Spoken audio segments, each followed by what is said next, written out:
Who are you and what you do today? I'm Micah, and I top forward the Omaha Regional. Nice.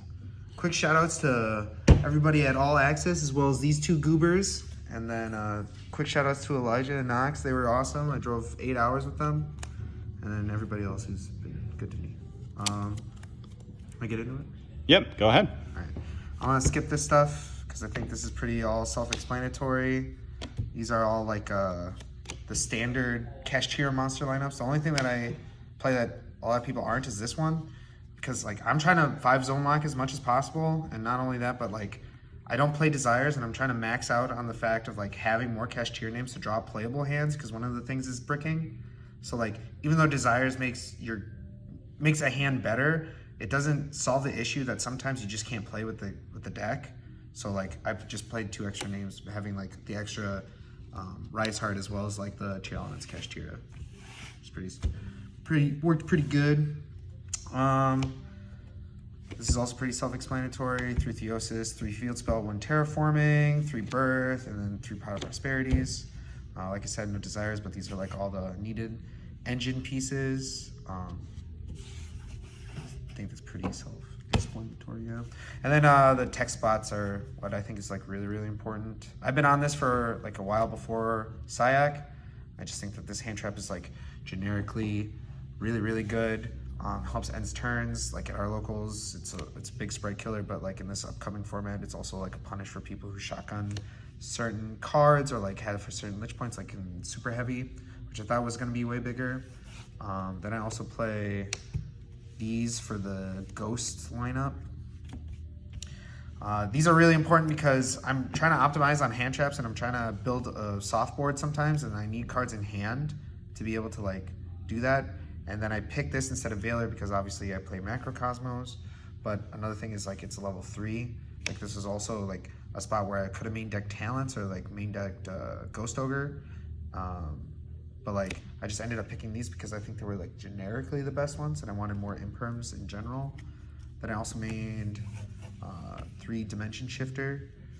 I think it's somebody told me that this is like the reason to play the deck is that you can like play D Shifter, and the only consensus that I might change, mostly because I played 3 mirrors and I think I need to make more consensus towards the mirror specifically, is that these should probably just be main decked rolls, and then I'll still like side the D Shifter. But like all in all, being able to play both is really, really powerful and impactful.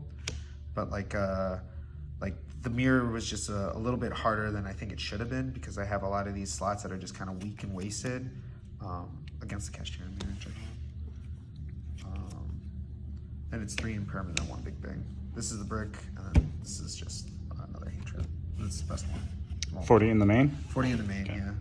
I try to be clean with the Kashtira deck specifically, because it has a lot of issues running into consistency. More self-explanatory stuff for the extra deck. 3 of these, 2 of these, 2 of these. I think everybody does that in Kashtira right now. Then I do these as the 1-ofs. Again, pretty self-explanatory. I was on 2 Big Eye before, but now it's like, it's just a contention for the Kashtira mirror, and I think like if they're ripping this, that you have other plays since I've gotten better with the deck, so that's pretty good. I played the Ghost Sisters. I was hinting at this. This card pretty much overperformed for me for every matchup that I was able to summon it, mostly because it's a really, really good, easy to make win more card, so that was really important. Gamma main, pretty self-explanatory too, and then 2 prosperity targets. I opted to play just Garura because, in my opinion, these cards don't matter. It has, other than this one coming up for like the destruction protecting thing, like whatever other prosperity targets I've run in the past, it hasn't like really come up. Like a person was like talking about Skull Knight, Skull Dread, but it just involves like you drawing prosperity, having that, then outing the board, then getting a crackback turn where your crackback turn is playable, and it's just like all those things don't really like lead to anything. The only time that I think this might have come up is like if somebody like hard made a Zeus in the mirror and I just need to have a playable card plus another playable card, or I could have just had this fusion in the graveyard. But like that's like I just think that scenario is really, really niche. Side deck, didn't play evenly. I played these because I was thinking like Bishil, Dragon Link, and other like semi-soft control-y back rowy decks were a little bit more prominent, which they were. This was a really, really good call. And then like it kind of hits back row decks. I think evenly match is just like weaker in general in this format. So like this was like the contention that I had to like just hit a couple more generic decks. 3 draw and lock board. Like I said, I'm trying to maximize on floodgatey hand traps, and because you can play both in caches is like really, really important and powerful. Like I said, I might switch this to the main. That way, like I could still maximize on them because they were like the shifters when I drew it in game 1 against 2 of my.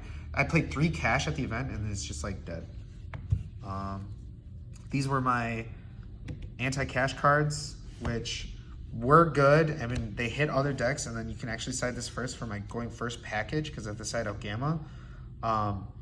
But in my finals, my opponent was playing the old like poly list where he's playing like 3 Solemns, 3 Ibli, and like these cards were really, really bad into Ibli. It might be a contention that I make, and I kind of want to go back to like where I'm siding Ibli, so like these could be in 2 of these could be in the main, and like I could do Ibli Judgment because I feel like even the other like decks would have a hard time into it because every time I saw that guy like Ibli lock people, it was pretty strong. And then my going first cards of choice were Summon Limit and a Pointer. Shout outs to you for Summon Limit. Made me think about it. I saw a video with it and I was like, you know, this was the moment. Actually won me a game. It's pretty good. It's pretty good. Pointer because it's like generically the best going first card. Bam. All right. Sounds good, Micah. Hopefully you top another regional soon. See ya.